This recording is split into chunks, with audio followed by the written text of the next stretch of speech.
जी, एक और छोटा सा रूल है, रूल 17। ये हम आज डिस्कस करेंगे।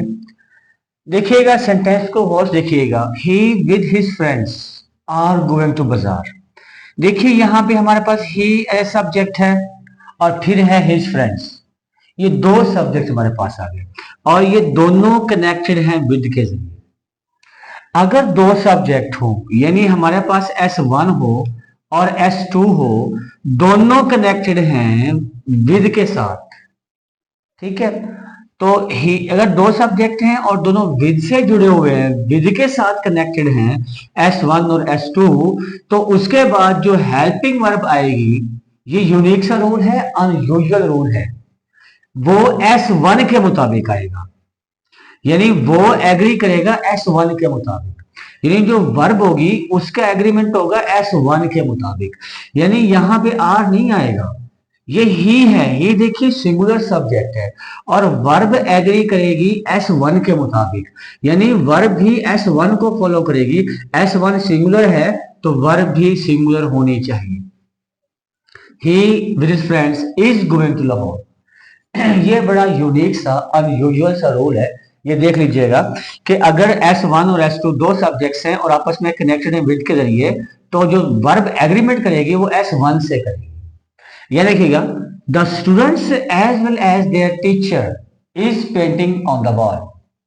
यहां फिर देखिएगा हमारे पास एज वेल एज आ गया और यहां पे भी हमारे पास दो सब्जेक्ट्स हैं, यानी S1 है और S2 है। अब यहाँ पे जो S1 है वो प्लूरल है, जमा है, और S2 सिंगुलर है। अब वर्ब किसके मुताबिक एग्री होना चाहिए? सब वर्ब को किस सब्जेक्ट से एग्रीमेंट करना चाहिए? S1 से। यहां भी S1 से एग्रीमेंट करेगी, यानी यहां पे आपका सब्जेक्ट प्लूरल है तो वर्ब को भी प्लूरल ही कर दो, यानी आर कर दो। ये अनयूजुअल सा रूल है, जरा हट के रूल है। यानी अगर S1 और S2 दो सब्जेक्ट्स हैं, दरमियान में विद आ गया है, तो वर्ब एग्री करेगी S1 को। अगर दो सब्जेक्ट्स हैं, दरमियान में एज विल एज आ गया है, तो वर्ब एग्री करेगी S1 को। यह देखिएगा, he along with his parents are going abroad. यहाँ पे अलोंग विद आ गया। यहाँ पे फिर देखिएगा, ही हमारे पास S1 है और हिज पेरेंट्स S2 है। यहां भी वही रूल फॉलो करना है आपने कि जो ये वर्ब है, ये वर्ब फॉलो करेगी उसी पहले वाले रूल को, यानी S1 के मुताबिक। अगर तो हमारा S1 है, सब्जेक्ट 1 जो है वो सिंगुलर है, तो वर्ब को भी सिंगुलर होना चाहिए। यहां पे ये यूनिक सा रूल है, ये बाकी से हट के है थोड़ा सा। यानी अगर दो हमारे पास सब्जेक्ट्स हैं और उनके दरमियान विद आ रहा है, एज वेल एज आ रहा है, अलोंग विद आ रहा है, तो वर्ब एग्रीमेंट करेगी S1 के साथ, यानी सब्जेक्ट 1 को फॉलो करेगी। और यानी अगर सब्जेक्ट 1 जो है, ये S1 जो है वो सिंगुलर है, तो वर्ब को सिंगुलर रखें। और अगर S1 प्लूरल है तो वर्ब को प्लूरल रखें आप। ये देखिएगा, neither he nor I R watching a movie. यहां फिर देख लीजिएगा, यहां हमारे पास नाइदर और नॉर आ गया और इनके दरमियान में हमारे पास दो सब्जेक्ट आ गए, ही और आई।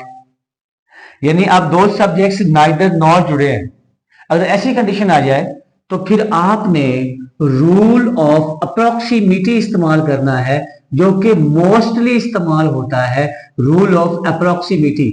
ये रूल ये कहता है कि जो सब्जेक्ट वर्ब के ज्यादा करीब है उसको फॉलो करो।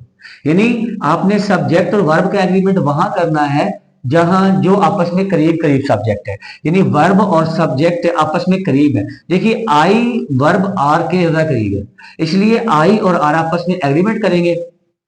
इसे आप बोलते हो रूल ऑफ अप्रोक्सीमिटी। क्योंकि आई जो है वो सिंगुलर है, तो इसके लिए आप लोग यूज करते हो am. Neither he nor I am watching a movie.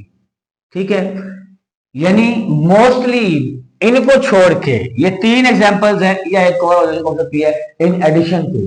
इनको छोड़ के बाकी आपने हर जगह पे रूल ऑफ अप्रोक्सीमिटी इस्तेमाल करना है।